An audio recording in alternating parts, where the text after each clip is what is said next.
The female entity's eyes were large and slanted, almost cat-like in their predatory intensity.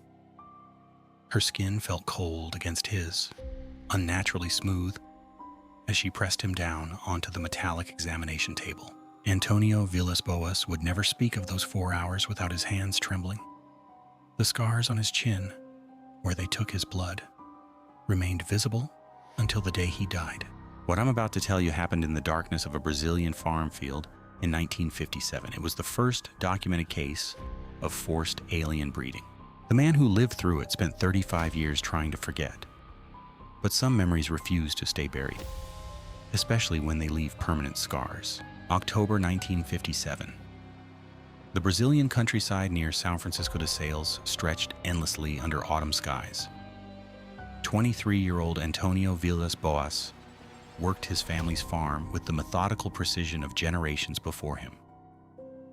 The soil was hard that season. Night plowing was common, the cooler air easier on both man and machine. Antonio often worked alone until dawn, the steady rumble of his tractor the only sound for miles. October 14th started like any other day. But that evening, as Antonio and his brother João prepared the fields, something appeared in the sky that shouldn't have been there. A bright oval light hovered above their property, not moving like an aircraft, not behaving like anything they'd ever seen. João wanted to stop working. Antonio insisted they continue. The next night, October 15th, Antonio worked alone. His brother had refused to return to the fields. The memory of that hovering light had shaken João more than he'd admit. At 11 p.m., Antonio fired up the tractor. The engine's familiar rumble was comforting in the darkness. He had work to finish, strange lights or not. For 2 hours, everything was normal. Back and forth across the field, turning the stubborn earth. Then at 1:15 a.m., a red star appeared on the horizon. But stars don't move. This one was growing larger, brighter, descending toward his field with impossible silence. Antonio's hands tightened on the steering wheel. The light revealed itself as an egg-shaped craft, 35 feet long, glowing with an internal fire. It touched down 50 yards away, and Antonio's tractor engine died. Complete silence. No insects, no wind, no sound at all except Antonio's rapid breathing. Then a hatch opened in the craft's side, spilling more of that red light across the plowed earth. 5 figures emerged. Short, maybe 5 feet tall, wearing tight gray coveralls and helmets with breathing apparatus. They moved toward him with mechanical precision. Antonio tried to start the tractor.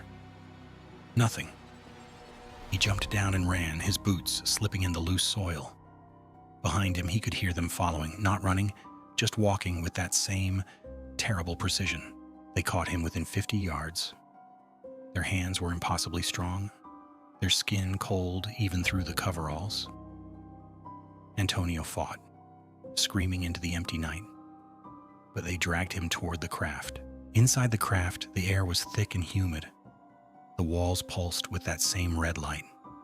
They stripped him naked, ignoring his pleas, his attempts to cover himself. The examination began. They took blood from his chin with instruments that left permanent scars. A strange gel was applied to his skin. It burned like acid, left him dizzy and nauseous. Then they brought her. The female entity was humanoid but wrong. Cat-like eyes that seemed to glow. Skin that felt reptilian. She approached him with predatory intent. What happened next, Antonio would later tell investigators, was forced breeding. She was cold, mechanical, inhuman. He was a specimen, nothing more. During the encounter, she pointed to her belly, then to the sky. The message was clear. She would carry his child to the stars. Antonio felt his humanity slipping away. After 4 hours, they released him. Antonio found himself alone in the field, his tractor still dead, dawn breaking over the horizon. The craft was gone. The burns on his hands and arms appeared within hours, radiation-like lesions that took weeks to heal. The scars on his chin from the blood sampling never faded. For weeks, Antonio suffered nausea, headaches, and overwhelming fatigue.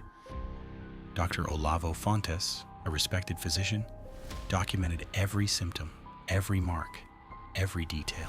The psychological evaluation found no signs of mental illness or fabrication. Antonio's story remained consistent through decades of interviews, skeptical investigators, and public ridicule. He became a lawyer, married, had children. But he never stopped looking at the night sky with a mixture of fear and terrible curiosity about what might be looking back. This was 1957, 4 years before Betty and Barney Hill, before alien abduction became part of popular culture. Antonio had no template, no reference point for his experience. His account included technical details that wouldn't be common knowledge for decades. Descriptions of craft propulsion, atmospheric controls, biological sampling procedures.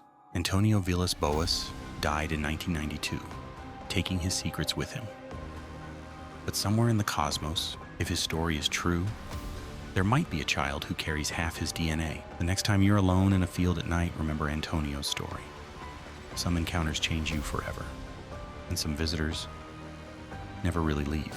If you want to know what they're not telling us about these encounters, subscribe. The next signal drops Thursday.